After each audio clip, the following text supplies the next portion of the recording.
pick 'em up and throw 'em out. Pick 'em up and throw 'em out. Pick 'em up and throw 'em out. Grab 'em off the floor to the door and I show 'em. I'm a cold-blooded reptile, spit valve. Venom when I'm in them, all the ladies get wild. No cameras, so glamorous. Haters staring at me, but to them I just smile.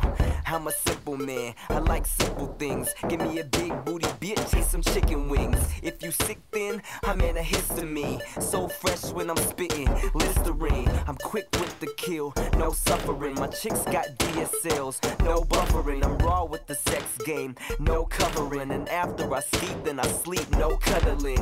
I got more bars than Wonka do. The Unholy One, the AKA AR-15, AKA AK-15.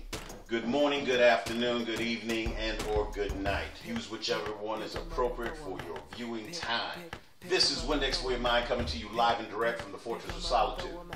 What I have before you today is one of my pride and joys. This machine is a workhorse, a beast. This is my go-to AR-15. It is a DPMS 7.62x39 AR-15. It is currently on the skinny side right now. We went out training about last week, so I had to run a slick, wanted to move faster. She is currently outfitted with an Aimpoint Pro. The Patrolman's Rifle Optic has its own baits attached, cool 2" dot. It has the Rock River Arms backup sight, loving it.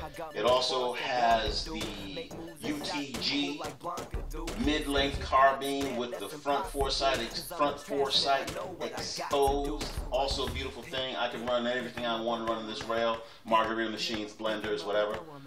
But I usually don't. I pretty much run with a light when I need it. If it's daytime, I don't need my light. It stays on my side in the holster, and I screw it on if I need it. We're doing night training. This is a UTG, does 200 lumens. It does exactly what I need it to do. It puts light where there's darkness, and I'm no longer scared. It has the Hogue finger grip. Love it. It works really, really well. It gives me a nice purchase on the weapon. I have two other optics which I can mount on this thing. I always travel to the range in case one fails. I doubt this one failed, but just in case. I have a Spark, which is very, very nice. Has night vision ability as well. I can mount that straight on here if this goes down. And then if that goes down, I have the Big Daddy right here. The Aimpoint T1 on an ADM mount. Loving that. Quick release. I just have those as backups right now. Like they say, if it isn't broke, don't fix it. She is dialed in exactly where I need it. I also have this VTAC knockoff sling. It's a quick adjust, works really, really well. Heavy buffer, better spring, a little bit of trigger job done. I'm probably going to jump up to a Geisley. I have an enhanced trigger guard, works well as well. And I'm probably going to throw a tourniquet just in case anything bad happens. I assume it won't, but I'd rather be safe than sorry.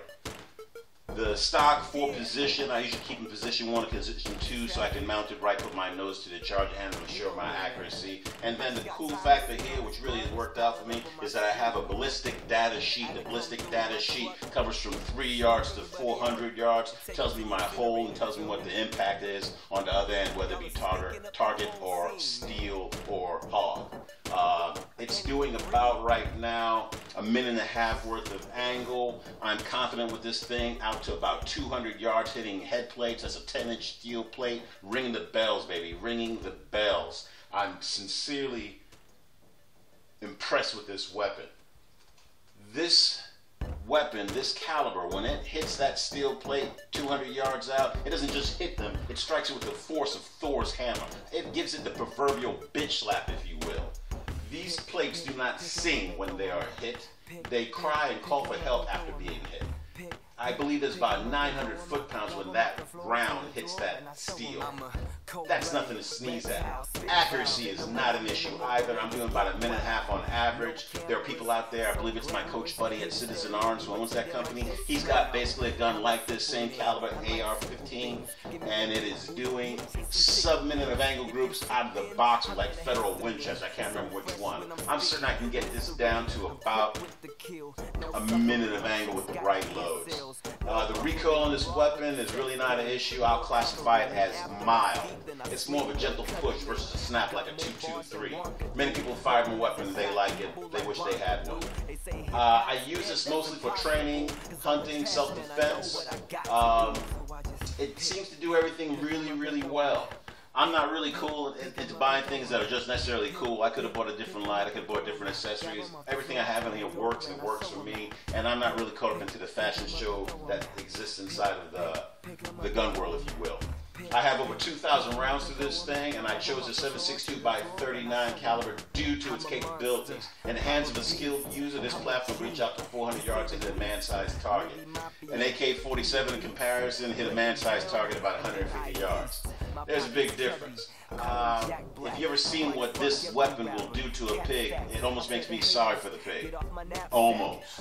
If you ever sit back and hit a pig in a headshot or neck shot with this, it's almost hostile. It almost looks like ballistic hatred. For the record, the easiest way to tell if the guy next to you has one of these is look at the funny magazine sticking out. It looks like an AK-47 magazine. That's how you know he's shooting something bigger and harder. A lot of people ask me why I have this weapon instead of buying a high-quality AK-47, and I couldn't really understand why they would ask me that, because quite honestly, I figure the AK-47 is a good platform. It's considered a more reliable platform, but I haven't had any problems out of this. I went 800 rounds, had a minor failure where it just needed a little more forward assist and a little squirt of lube at 650 rounds, and the problem was solved. The accuracy in this thing is better than that of an AK-47 all day long. Two different weapons. One's a hatchet, one's a scalpel. This is the scalpel. Not only that, I have political reasons as well. Former military, former law enforcement, and quite honestly, I like to know where my money goes. Am I supporting somebody who used to be and may once again be an enemy of the state? I know I bought this was made in America and everything was cool about it, so I'm not really worried about that. It's all about what's important to you. You got to do what's right for you. If you feel that you need the coolest and the best AR-15, by all means do that. If you feel you need the coolest, most, I guess, accurate AK-47 you can get, by all means do that. But you know, me personally, I have issues with that. I try not to support people who are enemies of the state, and this is an American weapon and I like it. And I'm more familiar with it, but I can rock both. Honestly, the replacement for an AK-47 for me already at AK-74 is my Mini 14, American made, similar caliber. Not really accurate, but it will shoot a volley of lead all day long down range. And the manual of arms are basically the same. Think about it. Bottom line is, I like this. Your mileage may differ. Do what's right for you. Once again, this is Windex for your mind. For all my YouTubers out there, telling you be safe. And I'll see you next time. So fresh when I'm spitting, Listerine. I'm quick with the kill, no suffering. My chicks got DSLs, no buffering. I'm